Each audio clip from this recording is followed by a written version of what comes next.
നമസ്കാരം. നാലാമൻ മീഡിയ ഹൗസിലേക്ക് എല്ലാവർക്കും സ്വാഗതം. ഞാനിപ്പോൾ നിൽക്കുന്നത് തൊടുപുഴയ്ക്കടുത്ത് മടക്കത്താനത്ത് വാണർകാവ് എന്ന ക്ഷേത്രത്തിന് മുന്നിലാണ്. ഈ ക്ഷേത്രത്തിൽ ഉത്സവ നാളുകളിൽ അരങ്ങേറുന്ന വളരെ വിശേഷപ്പെട്ട ഒരു കലാരൂപത്തെയും അത് അവതരിപ്പിക്കുന്ന ഒരു വ്യക്തിയെ പരിചയപ്പെടാനും നിങ്ങൾക്ക് പരിചയപ്പെടുത്താനുമാണ് ഞാനിവിടെ വന്നിരിക്കുന്നത്. വാ, നമുക്ക് അങ്ങോട്ട് പോകാം.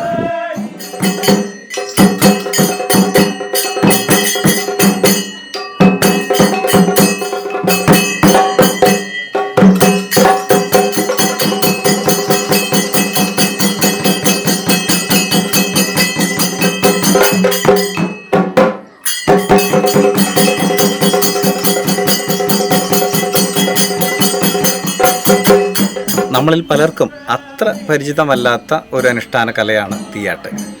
രണ്ട് തീയാട്ടുണ്ട്, ഭദ്രകാളി തീയാട്ടും അയ്യപ്പൻ തീയാട്ടും. അതിൽ ഭദ്രകാളി തീയാട്ടിനെ കുറിച്ചും ഭദ്രകാളി തീയാട്ട് അവതരിപ്പിക്കുന്ന നീലകണ്ഠൻ എന്ന കലാകാരനെയും ഈ എപ്പിസോഡിൽ നമുക്ക് പരിചയപ്പെടാം. ഈ അമ്പലത്തിന് തൊട്ടു ചേർന്നാണ് അദ്ദേഹത്തിൻ്റെ വീട്. നമുക്ക് അങ്ങോട്ട് പോകാം.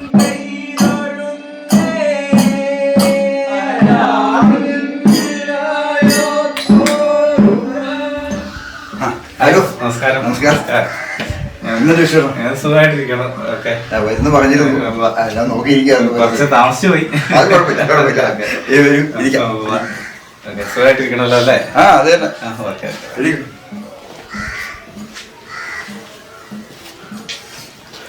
നമ്മൾ പറഞ്ഞതുപോലെ നീലകണ്ഠൻ സ്വാമിയുടെ വീട്ടിൽ നമ്മൾ എത്തിയിരിക്കുകയാണ്. അദ്ദേഹത്തെ കാണാനും അദ്ദേഹമായിട്ട് സംസാരിക്കുവാനും.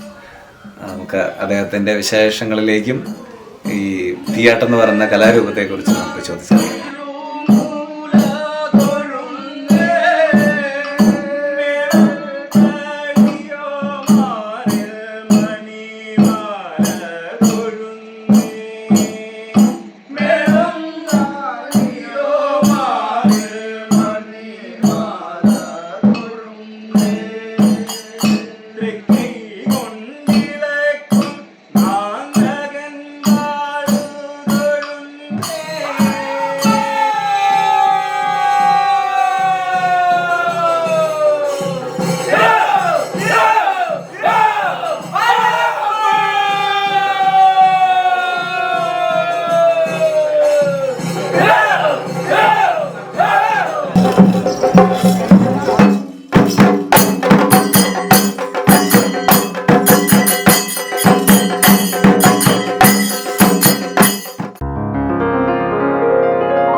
സ്വാമി, അധികം ആർക്കും അത്ര സുപരിചിതമല്ലാത്ത ഒരു കലയാണല്ലോ, അല്ലെങ്കിൽ ഒരു ക്ഷേത്ര അനുഷ്ഠാന കലയാണല്ലോ തീയാട്ട് എന്ന് പറയുന്നത്.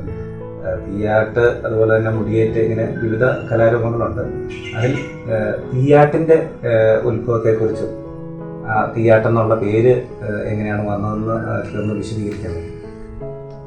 നമസ്കാരം. ഈ തീയാട്ടെന്ന് പറഞ്ഞ കല ദേവീക്ഷേത്രങ്ങളിലും ഭദ്രകാളി ക്ഷേത്രങ്ങളിലും പണ്ടത്തെ പാവാടുകളിലൊക്കെ നടത്തി വന്നിരുന്ന, പണ്ടിഷ്ടംപോലെ നടത്തി വന്നിരുന്ന ഒരു ക്ഷേത്രകല തന്നെയാണ് തീയാട്ട്. ഈ തീയാട്ട് സാധാരണ വീടുകളിലൊക്കെ നടത്തുന്നതും അമ്പലങ്ങളിലും സാധാരണ നടത്തുന്നുണ്ട്. അതുപോലെ തന്നെ വീടുകളിൽ നടത്തുന്നത് ശത്രുസംഹാരത്തിനും ദേവി പ്രീതിക്കുമായിട്ടാണ് തീയാട്ട് സാധാരണ നടത്തി വരുന്നത്. അത് നമ്മുടെ എൻ്റെ തറവാട്ടിലാണ് തന്നെ നമ്മൾ എല്ലാ വർഷവും ഒരു തീയാട്ട് നടത്തിക്കൊണ്ട് വീട്ടിൽ വരുന്നുണ്ട്. അപ്പോൾ അങ്ങനെ ഇപ്പോൾ പണ്ടത്തിനനുസരിച്ച് വളരെ കുറവാണ്. പക്ഷേ ഇപ്പോൾ ആൾക്കാർക്ക് വീണ്ടും അത് നടത്തണമെന്നൊരു ആഗ്രഹമുള്ള കണ്ടീഷനിലേക്ക് വന്നിട്ടുണ്ട്. ചെയ്യാൻ ആൾക്കാരില്ലാത്തൊരു അവസ്ഥ മാത്രമാണ് ഇപ്പോൾ. കാരണം വളരെ പരിമിതമായ കുടുംബങ്ങൾ മാത്രമേ ഒരു തീയാട്ട് കല, മറ്റുള്ള പല കലകളുമാണെങ്കിലും മറ്റു സമുദായത്തിൽപ്പെട്ടവരും കൂടെ ഈ കലയിലേക്ക് വന്നിട്ടുണ്ട്. പക്ഷേ ഈ തീയാട്ടിൻ്റെ കാര്യം വന്നിട്ടില്ല. ഈ തീയാട്ടെന്ന് പറയുന്നത് ഞാൻ മനസ്സിലാക്കുന്നിടത്തോളം ഈ ഒരു പ്രത്യേക വിഭാഗത്തിൽപ്പെടുന്ന, ഉദാഹരണത്തിന് തീയാട്ട് ഉണ്ണികൾ അല്ലേ, അവർക്ക് മാത്രം അവതരിപ്പിക്കാവുന്ന ഒരു കലയാണ്. അതെ. സ്വാമി ഈ തീയാട്ട് ഉണ്ണികളിൽ പെടുന്ന അല്ലേ? അത് എന്താണെന്ന്, ഈ തീയാട്ട് ഉണ്ണികൾ എങ്ങനെ വരുന്നതെന്നൊന്ന് വിശദീകരിക്കാമോ? നമ്മൾ തീയാട്ടം നടത്തി വരുന്നത് ശത്രുസംഹാരത്തിനും ദേവി പ്രതിജ്ഞയുമായിട്ട് നടത്തി വരുന്നതാണ്. അതായത് പണ്ട് കാലങ്ങളിൽ വസൂരി ഏറ്റവും വലിയ, ഇപ്പം വസൂരി ഒരിടത്തും ഇല്ല. ഇപ്പം പണ്ട് വസൂരി രോഗങ്ങൾ വന്നു കഴിഞ്ഞാൽ അത് അവരെ ദർശിക്കാനോ അടുക്കാനോ പോകാൻ പറ്റാത്ത സാഹചര്യങ്ങളായിരുന്നു.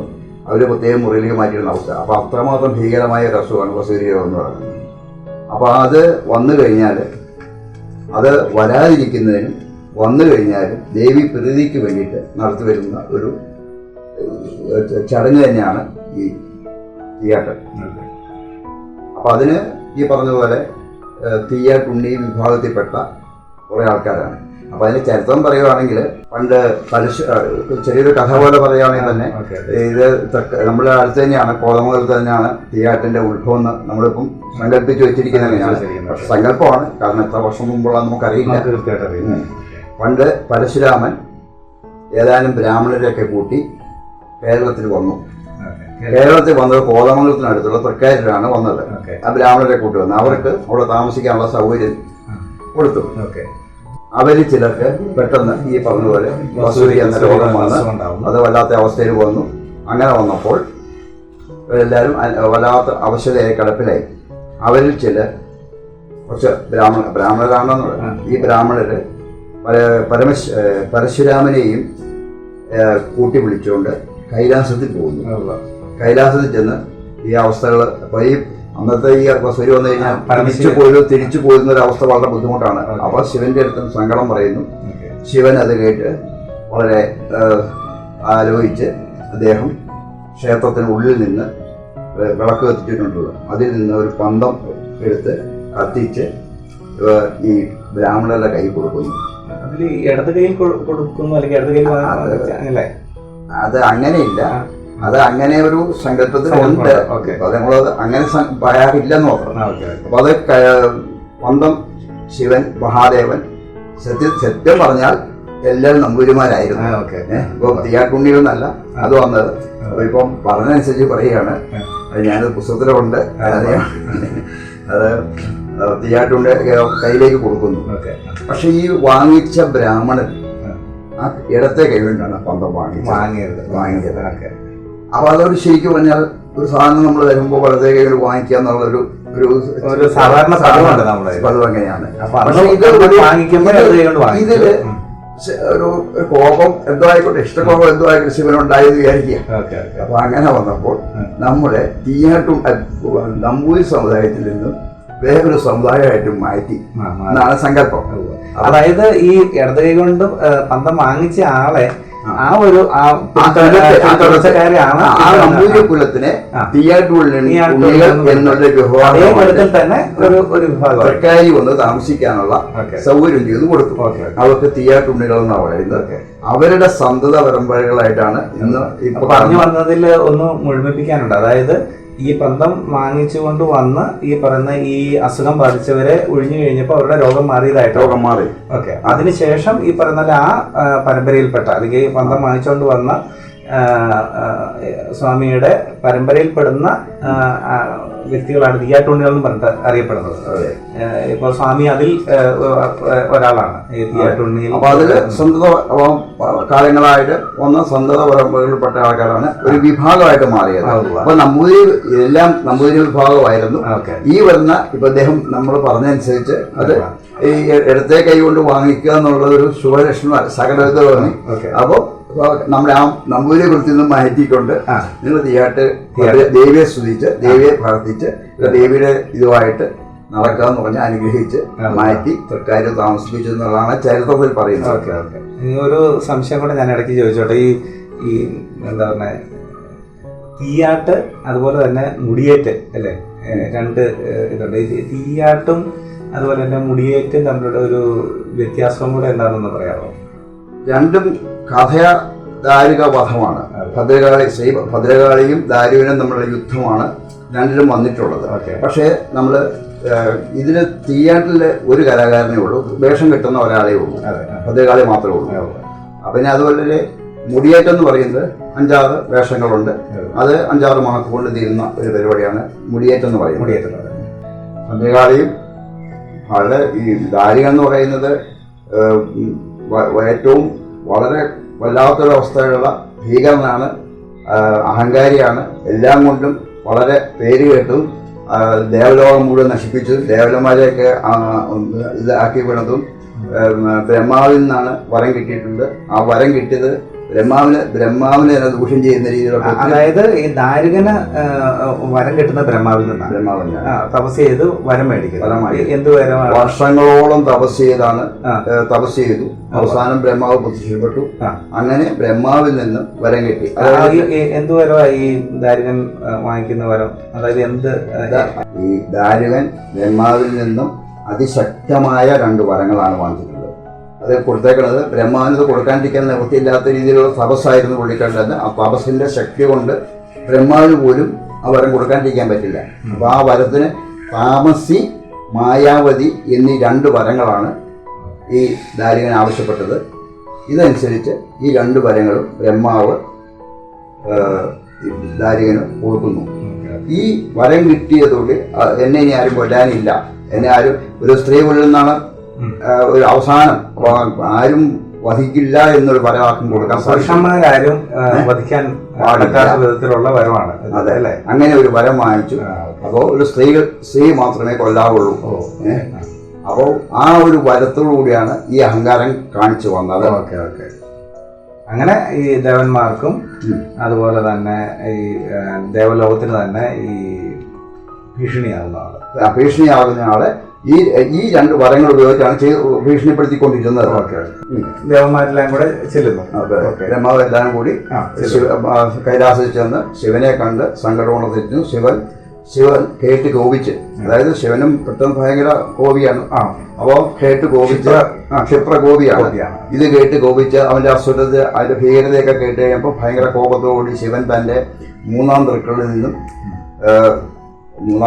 നിന്നാണ് ഭദ്രകാളിയെ ഉത്ഭവിക്കുന്നത്. പിന്നെ ജട പറിച്ച് നിലത്തടിക്കുന്നു. അതായത് ശിവനും ഭയങ്കര കോപിഷ്ഠനായിരുന്നു. ആ ജട അങ്ങനെയാണ് ഭദ്രകാളിനും ഇവരൊക്കെ ഉണ്ടാകുന്നത്. ഇവര് ഉണ്ടായിട്ട് അവരോട് ശിവൻ അച്ഛനായ മഹാദേവൻ വിവരങ്ങളൊക്കെ പറയുന്നു.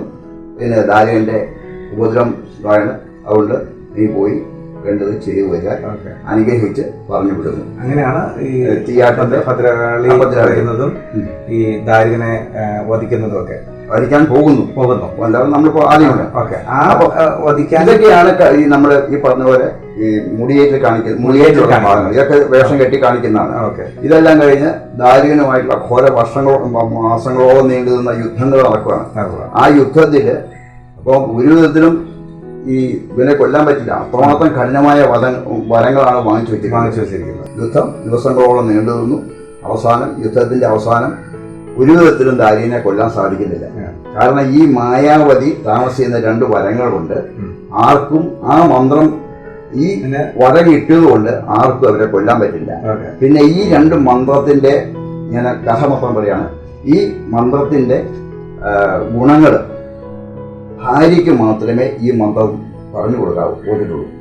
വേറെ ആർക്കെങ്കിലും ഈ മന്ത്രം മാറിപ്പോയിട്ടുണ്ടെങ്കിൽ ഇത് ദാരികന് ദൂഷ്യമായിട്ട് വരും. യുദ്ധത്തിൽ ജയിക്കാൻ പറ്റില്ല, പരാജയം തുടങ്ങും. അപ്പൊ അതുകൊണ്ട് വേറെ ആർക്കും ഇത് കൊടുത്തിരുന്നില്ല. ഭാര്യയ്ക്ക് യുദ്ധത്തിന്, അപ്പം ദാരികനും ഭദ്രകാളിയായിട്ടുള്ള യുദ്ധം തുടങ്ങിയപ്പം ഇത് ദാരികൻ ഈ വരം മന്ത്രം ഭാര്യയെ ഉപദേശിച്ചു. നീ ഈ മന്ത്രം ചൊല്ലി പുരാമുറി ഇരുന്നോളൂ, യുദ്ധത്തിന് ഞാൻ ജയിച്ചു വന്നോളാം എന്ന് പറഞ്ഞതാണ്. അപ്പൊ അതിന്റെ കഥ പറയുമ്പോൾ അപ്പൊ ആ ഒരു വരമാണ് അവസാനം കിട്ടിയേക്കണ. ഒരു സ്ത്രീയെ കൊല്ലാവുള്ളൂ. ഈ വരങ്ങൾ കിട്ടിയിട്ടുണ്ട്. ഇതിൽ അഹംഭാവമാണ്. അപ്പൊ ഇത് വെച്ചുകൊണ്ടാണ് മുമ്പോട്ട് പോയിക്കൊണ്ടിരിക്കുന്നത്. അപ്പൊ യുദ്ധം അതിഘോരമായിട്ട് നടക്കുക. ഒരു വിധത്തിലും ഭദ്രകാളി ഭയങ്കര ശക്തിയും കാര്യങ്ങളൊക്കെ ഉള്ളതാണ്. പക്ഷെ ഒരു വിധത്തിലും ഇവനെ കൊല്ലാൻ സാധിക്കുന്നില്ല. ഉപരിരോഹിണിയായിട്ട് പോലും ഈ അതിനും വലിയ ശക്തി കൂടുതലുള്ള ആളാണ് ആ വരത്തിന്റെ ഫലത്താല്. ഇത് മനസ്സിലാക്കി അപ്പോൾ ശിവൻ മനസ്സിലാക്കിയിട്ട് ശിവൻ തന്നെ ദുർഗാദേവിയെ ഈ ദാരികന്റെ വീട്ടിലേക്ക്, ദാരികന്റെ കുടുംബത്തിലേക്ക് പറഞ്ഞു പോയി. അപ്പോ യുദ്ധം നടന്നുകൊണ്ടിരിക്കുകയാണ്. അവിടെ ചെല്ലുമ്പോൾ പറഞ്ഞിരിക്കുന്നത് ഈ മന്ത്രം കരസ്ഥമാക്കണം. ഈ മന്ത്രമുള്ളത് ദാരികന്റെ ഭാര്യയായ മനോദിന് കയ്യിലാണ് ഉള്ളത്. അപ്പോ അവര് പൂജാമുഖം ഇരുന്ന് മന്ത്രം ചെല്ലുവാണ്. അവിടെ ചെന്ന് വിളിച്ചു. അപ്പോൾ അവര് മന്ത്രത്തെ പുറത്തുനിന്ന് ഏറ്റുമെന്നൊക്കെ പറഞ്ഞു. അപ്പോൾ ഞാൻ ഇവിടെ മന്ത്രം ചെല്ലിക്കൊണ്ടിരിക്കുകയാണ്, എനിക്ക് ചില കാര്യങ്ങളൊക്കെ ഉണ്ടെന്ന് പറഞ്ഞു. അല്ല, നിങ്ങൾ തന്നെ ഇരുന്ന മന്ത്രം ചെല്ലുന്നതിനേക്കാളും കുറച്ചുകൂടെ അതിൻ്റെ ഗുണം കിട്ടാനും ശക്തി കിട്ടാനും ഇതൊക്കെ ഇപ്പോൾ ദുർഗാദേവിയാണ് വേഷമാല ചെല്ലുന്നത്. അപ്പോൾ അതിൽ ശക്തി കിട്ടുന്നതിനൊക്കെ ഏറ്റവും നല്ലത് ഞാനും കൂടി ഇരുന്ന് നമുക്ക് ഒരുമിച്ച് ഇരുന്ന്. അപ്പൊ അങ്ങനെ ഈ മന്ത്രം ഈ ദേവന്മാർക്ക് പോലും ആർക്കും അറിയില്ല, ദേവിക്ക് പോലും അറിയില്ല. അത് മന്ത്രം പിടിച്ചെടുക്കാൻ വേണ്ടിയിട്ടാണ് ചെന്ന് പറഞ്ഞു. അത് കേട്ടപ്പം മനോഹരിക്ക് തോന്നി അത് ശരിയാണല്ലോ, ഞാൻ ചെല്ലുന്നേക്കാൾ ഒറ്റയുടെ മഹത്വം കിട്ടും, രണ്ടുപേരും കൂടി ചെല്ലുവാണെങ്കിൽ എന്നൊരു തോന്നലുണ്ട്. ആയിക്കൊള്ളാൻ പറഞ്ഞു. അവർ ഇരുത്തി മന്ത്രം രണ്ടും കൂടി ജപിച്ചു. ജപിച്ച് കുറച്ച് കഴിഞ്ഞപ്പോഴത്തേക്കും അത്യാവശ്യം കിട്ടേണ്ട കാര്യങ്ങൾ കെട്ടിക്കഴിഞ്ഞു ദുർഗാദേവി കടന്ന് അപ്രത്യക്ഷമായി. അപ്പൊ തന്നെ ആ സമയത്ത് ദാരികത്തെ യുദ്ധത്തിൽ ദാരികന് ക്ഷീണം തുടങ്ങി. അതുപോലെ ഭൂമി യുദ്ധത്തിൽ വിജയിച്ചു നിന്ന പുള്ളിക്കാരന് ഇതിനു ശേഷം ദാരികന് പരാജയം തുടങ്ങി. അപ്പോൾ ഇത് കഴിഞ്ഞ് മനോഹരിക്ക് അപ്പോഴാണ് മന്ത്രം, അത് കാണുന്നില്ലല്ലോ, പുകയിടുന്ന ആളെ കാണുന്നില്ല. അപ്പോഴാണ് അബദ്ധം പറ്റിയത്. ആർക്കും ഈ മന്ത്രം ഉപദേശിച്ചു കൊടുക്കരുതെന്ന് തെറ്റുപറ്റി, എനിക്ക് അബദ്ധം പറ്റിയല്ലോ എന്നൊക്കെ പശ്ചാത്തലമാണ്. ഇതുകൊണ്ട് പൂജാമുറിയിൽ നിന്ന് ചാടി എഴുന്നേറ്റ് ഓടുവാണ്.